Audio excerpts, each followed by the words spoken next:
Olá, alunos e alunas. Bom dia, boa tarde ou boa noite, conforme a hora que vocês estão assistindo este vídeo.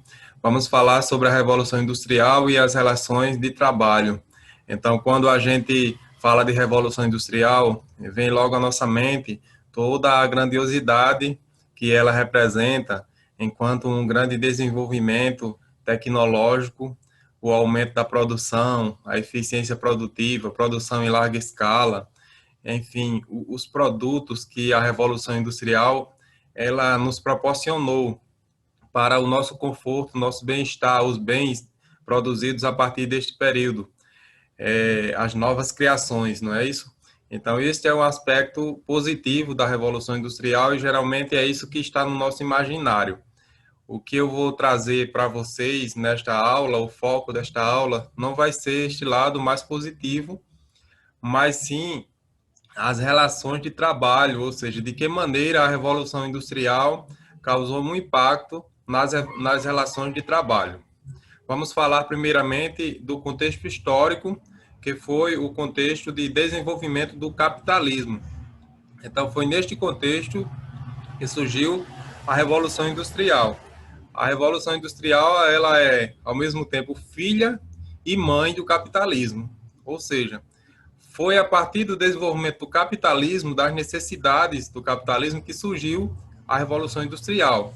O capitalismo ele se desenvolveu a partir dos séculos 16 e 17, principalmente associado à Revolução Comercial, que ocorreu a partir desses séculos com as grandes navegações. Então, a gente tem um mapa aqui representando as grandes navegações, aqui, portuguesas, espanholas, francesas e também inglesas. Então, a partir das grandes navegações, se tem um contato com outros territórios e se intensificam as trocas comerciais.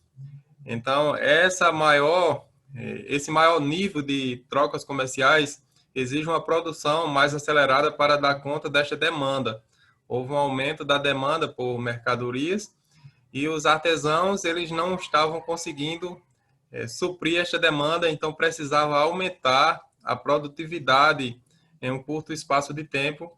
Então se investe em tecnologia, em inovações para poder aumentar esta produção. E este é o motor da Revolução Industrial, a necessidade de produzir cada vez mais.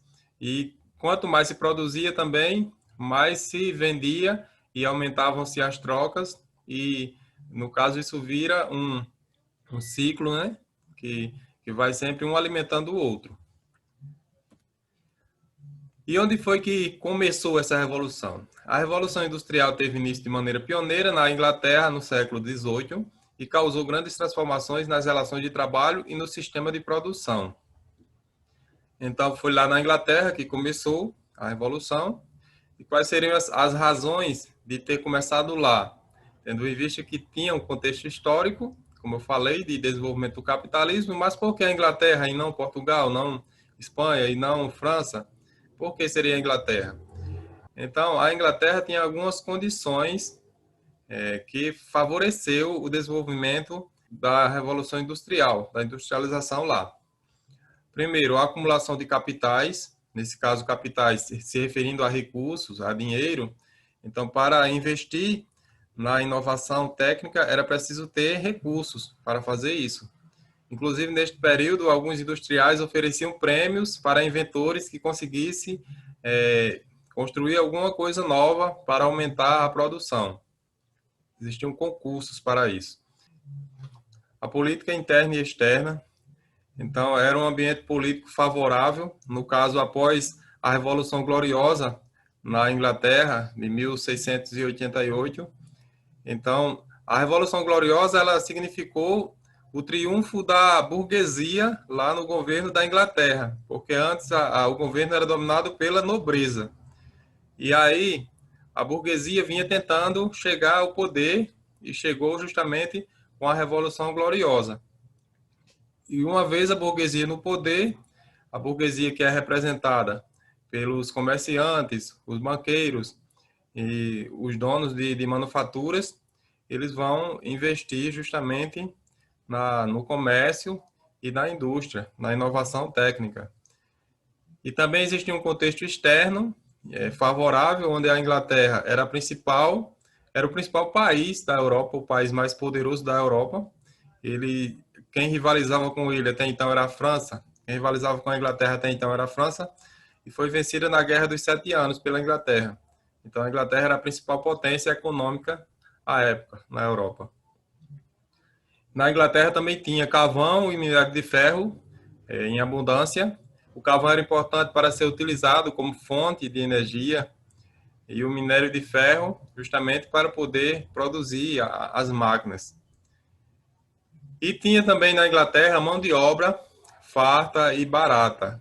Isso porque após os cercamentos, as pessoas se dirigiam para as cidades, as pessoas do campo eram expulsas de suas terras nos processos de cercamentos e se dirigiam até as cidades em busca de algum meio de vida e ficavam como mão de obra barata porque tinham muitas pessoas, então as fábricas podiam pagar pouco, tendo em vista que se a pessoa não quisesse o emprego, tinha outra pessoa para ocupar aquele lugar. É a lei da oferta e da procura, não é? Quando a oferta é muito grande, o preço tende a baixar. Então, a oferta de mão de obra era muito grande, então as indústrias pagavam pouco. E a Revolução Industrial trouxe mudanças no sistema de produção. Então, vamos entender como funcionava o sistema de produção e como foi essa transição. A transição do artesanato para a manufatura e para a maquinofatura. No artesanato, o artesão ele era o dono dos meios de produção, ele era o dono da matéria-prima e era o dono também das ferramentas. Então, ele trabalhava na sua casa, ele que comandava o seu tempo de trabalho e trabalhava para si próprio. Às vezes ele tinha um ajudante ou tinha um aprendiz, ou seja, uma pessoa a quem ele estava ensinando aquele ofício. Vamos citar um exemplo de um artesão que produz sapato, ou seja, um sapateiro. Então, ele, além de ser dono de tudo isso que eu já falei, dos meios de produção, ele também conhecia todas as etapas da produção de sapatos. Então, ele preparava o couro, ele cortava, ele fazia o modelo, ele sabia costurar, sabia fazer o solado, ele sabia pintar. Então, o artesão, ele era uma pessoa que tinha um conhecimento apurado, vamos dizer assim, de todo o processo de produção daquela mercadoria. Só que, como eu falei, o artesanato não estava dando conta de uma produção, de uma necessidade cada vez maior de produtos para aquele aumento das trocas comerciais naquele contexto. Então, começam a surgir as manufaturas, onde um capitalista, ele organiza um local, um galpão, ele fornece a matéria-prima, fornece as ferramentas e contrata artesãos para trabalharem para ele, para aquele capitalista, aquele burguês, em troca de um salário. Então, neste contexto aqui, já da produção manufaturada, o artesão, ele não é mais o dono dos meios de produção e ele também não tem mais o conhecimento de todas as etapas do processo de produção, porque começa a existir uma divisão do trabalho, como esta imagem aqui mostra, onde cada artesã ela está fazendo uma etapa diferente do processo. Então, o artesão ele já não conhece mais todas as etapas de produção daquela mercadoria. E, por fim, a maquinofatura, que é bastante semelhante à manufatura, porém a diferença é que o trabalho não é mais manual.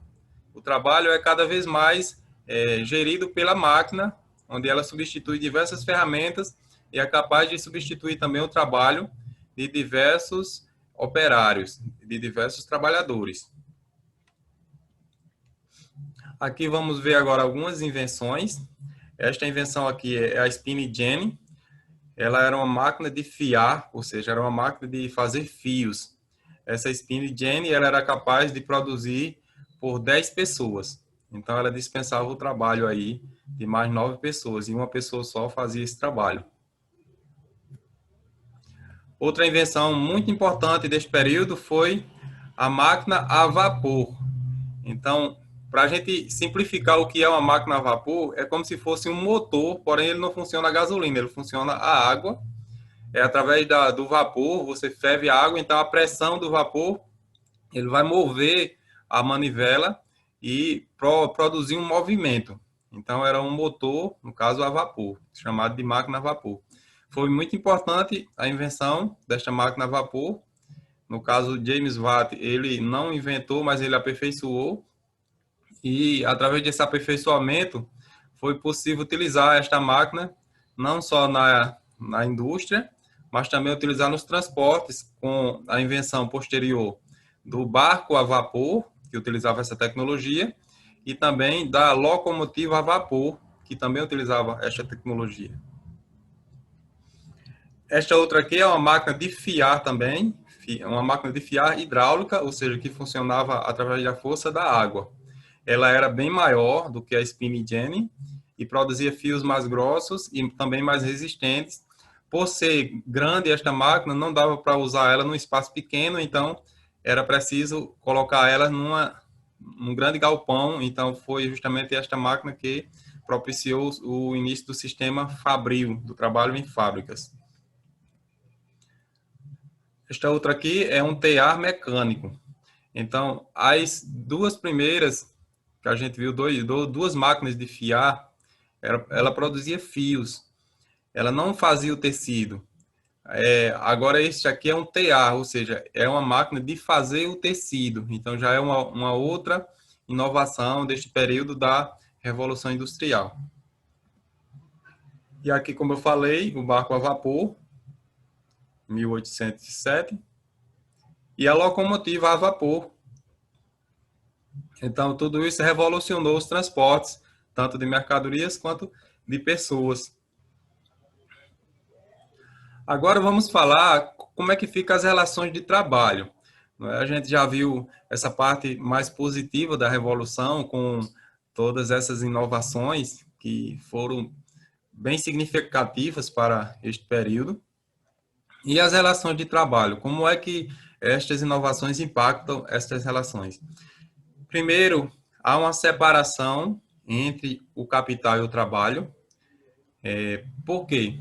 O capital é o recurso. E na época dos artesãos, quando existiu o artesanato, o artesão ele é o dono do capital e é ele que trabalha. Ou seja, ele trabalha para ele mesmo. E a partir daí começa a haver essa separação entre o capital e o trabalho. A separação entre capital e trabalho quer dizer que você não trabalha para você, você trabalha para outra pessoa. Então, existe uma pessoa que é dono do capital, dono do recurso, e existe outra pessoa que tem apenas a sua força de trabalho, outras pessoas, no caso, para oferecer. Então, há uma separação entre o capital e o trabalho. A perda gradativa de conhecimento por parte do trabalhador, no caso, que era artesão, aí foi se transformando em proletariado ou em operário, como pode ser chamado também. Então, ele vai perdendo conhecimento naquele processo que a gente eu já expliquei para vocês. Porque o artesão, ele conhecia todas as etapas do processo de produção, porém, o operário, ele não conhece todas as etapas. A partir da manufatura, já há uma divisão do trabalho, ele conhece só uma parte. Vamos dar o exemplo do sapato, que eu falei do sapateiro. Então numa manufatura que produz sapato, então uma pessoa ficaria para preparar o couro, por exemplo, outra ficaria para desenhar um modelo, outro ficaria para cortar, o outro ficaria para costurar, o outro para fazer a sola, o outro para pintar. Então, cada um desses artesãos iria conhecer apenas uma parte deste trabalho, iria se especializar em uma operação e não saberiam mais as outras. Então, isso gera uma dependência desse sistema, ou seja, o trabalhador passa a ficar dependente do sistema fabril, porque ele não sabe mais produzir um sapato. Ele sabe produzir uma parte do sapato, então ele tem que estar lá na fábrica trabalhando. E quando chega a maquinofatura, aí é que o trabalhador não sabe mais de nada, vamos dizer assim, né? Ele sabe só mover uma máquina. Ele não sabe fazer o produto, porque quem faz o produto, no caso, é a máquina. E ele apenas manipula aquela máquina em algumas situações. Então, daí vem essa charge que tem aqui embaixo, né?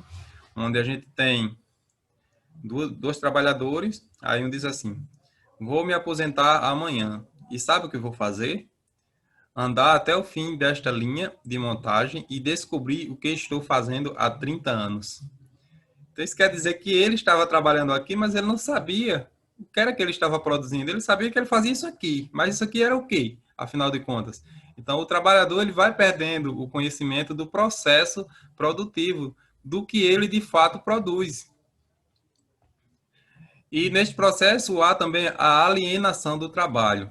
A palavra alienação quer dizer você ceder para alguém alguma coisa. Então, o trabalho ele é algo que é para servir para a gente, para nós mesmos. E no caso, no processo de alienação do trabalho, esse trabalho ele não vai servir apenas para nós, mas uma parte, e é uma parte bem significativa dele, passa a ser transferida para outra pessoa, no caso, para o capitalista que é dono da empresa, que vai lucrar neste processo, através da exploração do trabalho. Então, nos primeiros anos da Revolução Industrial, do processo fabril lá na Inglaterra, o trabalho era muito explorado, era um trabalho degradante em um ambiente insalubre, um ambiente que não tinha ventilação, um ambiente escuro, sujo, não tinha banheiros, não tinha refeitórios, a jornada de trabalho longa, né, que era de 14 até 18 horas de jornada de trabalho, com pausa apenas para as refeições. Então, era jornada de trabalho longa. Hoje temos jornada de trabalho de 8 horas. Então, vocês imaginem aí. Naquela época, você trabalhava 18 horas, sendo que o dia tem 24. Pense aí, como a situação era degradante lá nos primeiros anos da Revolução Industrial, nessas relações aí de trabalho. Os trabalhadores poderiam ser expostos a castigos físicos também, os salários muito baixos, e era bastante explorado o trabalho das mulheres e das crianças, justamente porque o salário delas era ainda mais baixo do que os dos homens. Com a questão aí de preconceito de gênero e a questão infantil da criança, pagava-se mais pouco, e aí os donos das empresas, para lucrarem mais, eles preferiam contratar as mulheres e as crianças para poder ter uma margem de lucro bem maior. Então, novas relações sociais. Despontam aí essas duas classes sociais principais, a burguesia e o proletariado. Quando a gente estuda a Idade Média, a gente lembra que existiam três grupos sociais principais na Idade Média, que eram a nobreza, o clero e os trabalhadores. Então, a burguesia ela já surge lá no final da Idade Média, com o ressurgimento do comércio, a partir do século XI, e o proletariado, que representa os trabalhadores, né, das fábricas, ele vai surgindo justamente no contexto da Revolução Industrial. A burguesia, que eu falei aqui, que surge no final da Idade Média, é a burguesia comercial, a burguesia que vive do comércio, mas quem produz são os artesãos. E aí, nesse processo de Revolução Industrial, os artesãos não estão mais conseguindo dar conta da produção, então surge o sistema fabril e nesse sistema entra o proletariado ou o operariado, como pode ser chamado também. E o que é que a gente pode dizer dessas relações aqui entre a burguesia e o proletariado neste processo? Será que isso era uma relação justa? Então, a gente observa essas imagens aqui, onde temos aqui a casa de um burguês, no caso, um dono de uma indústria, talvez, ou de um banco, enfim, um representante da burguesia. E aqui a residência dos operários, uma residência que era geralmente um cômodo só para fazer tudo, veja, para dormir, para lavar roupas, para poder ficar com as crianças. Então, geralmente a residência do operariado era um cômodo só, o banheiro era do lado de fora e servia para diversas pessoas lá daquele ambiente. No caso, não era apenas para uma residência. Então, o que a gente pode dizer aqui, de cara, que é uma grande desigualdade social. Então, a gente pode perguntar, como que esse burguês ele tem uma vida tão boa, sendo que ele, entre aspas, vamos dizer assim, generalizando, ele não trabalha, de fato. Quem de fato trabalha lá na fábrica dele é o proletariado, é o trabalhador, não é? O operário. E por que o operário trabalha lá na fábrica e tem uma vida assim, e o burguês não está lá trabalhando lá, movendo a máquina, e ele tem uma vida assim? Então, isso é a desigualdade social que gera, ou seja, todo esse luxo aqui, ele é bancado pelo trabalho, pela exploração do trabalho dos operários. Os operários, eles são pobres assim porque eles ganham um salário baixo, e é justamente esse salário baixo que vai fazer com que o burguês lucre cada vez mais. Então, nesta relação aqui, Marx vai dizer que é uma luta de classes. Existe um conflito aqui. O trabalhador, ele quer ter um salário melhor, quer trabalhar uma jornada menor e ter uma condição de vida melhor. Para que isso aconteça, se isso acontecer, o burguês vai lucrar menos. Então, já que o burguês quer lucrar mais, vai querer explorar o trabalho do trabalhador cada vez mais. Então, fica este conflito de classes, que gera justamente essa desigualdade. E neste processo, no caso, nesta relação desigual, os trabalhadores eles não ficaram, vamos dizer assim, de braços cruzados, né? Literalmente, inclusive em algumas situações. Eles também lutaram, tiveram formas de resistências. Um dos primeiros movimentos foi o ludismo. Os ludistas, eles atuavam da seguinte forma: eles culpavam as máquinas pelos baixos salários e também pelo desemprego. Então, a forma de agir dos ludistas era justamente quebrar as máquinas. Então, eles agiam desta forma, quebrando as máquinas nas indústrias. Em 1813, 13 ludistas foram enforcados justamente por causa de uma ação aí de quebrar máquinas. Mas a luta continuou, né? E surgiram as associações de trabalhadores, e essas associações estão na origem dos sindicatos. Elas passaram a exigir uma jornada de trabalho menor, a extinção dos castigos físicos nas fábricas e também ao aumento dos salários. E lá na Inglaterra também surgiu o movimento cartista, que era um movimento de trabalhadores que produziram uma carta, uma grande carta, e que exigiam a participação no parlamento, ou seja, lá vamos dizer assim, no Congresso lá da Inglaterra. Porque lá no parlamento não podiam participar trabalhadores, eram apenas os membros da burguesia, os comerciantes, os donos de propriedades rurais, os banqueiros, eram quem participavam do parlamento, num período já revolucionário, né, dessa história.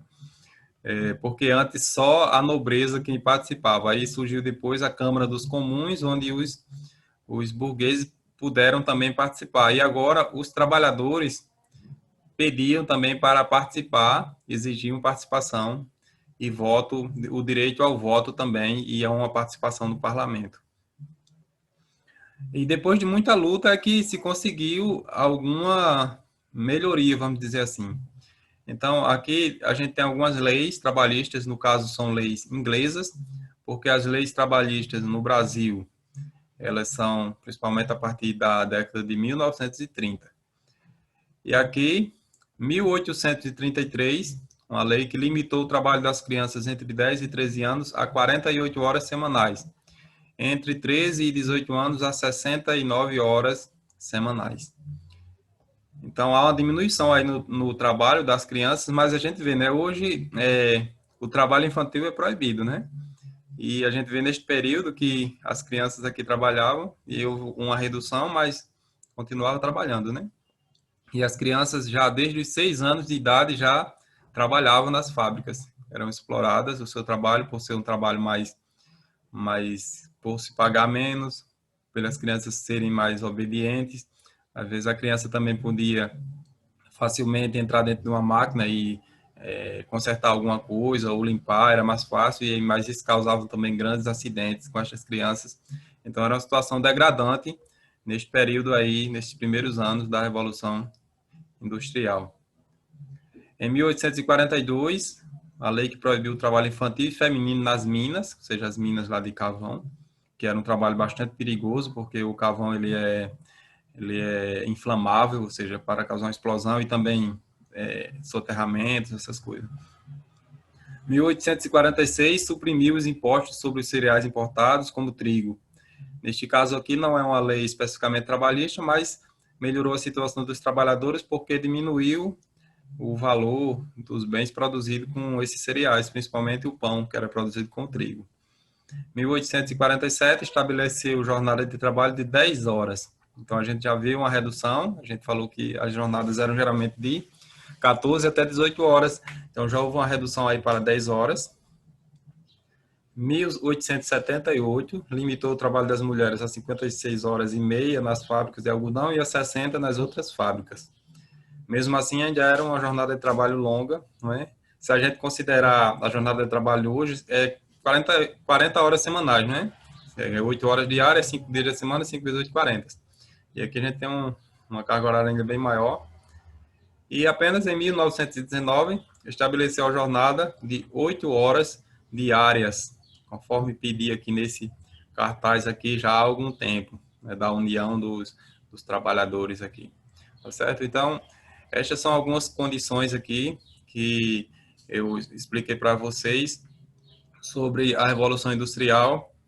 Então, a atividade que eu quero que vocês façam após assistir a este vídeo é comentar este vídeo, comentar o que ele proporcionou de conhecimentos para vocês, de um modo geral ou de um modo específico. Mas, assim, o que é que mudou na mentalidade de vocês em relação à Revolução Industrial a partir de vocês assistirem este vídeo, tá bom? Então, muito obrigado pela atenção de vocês e até uma próxima aula, ou seja, um próximo vídeo.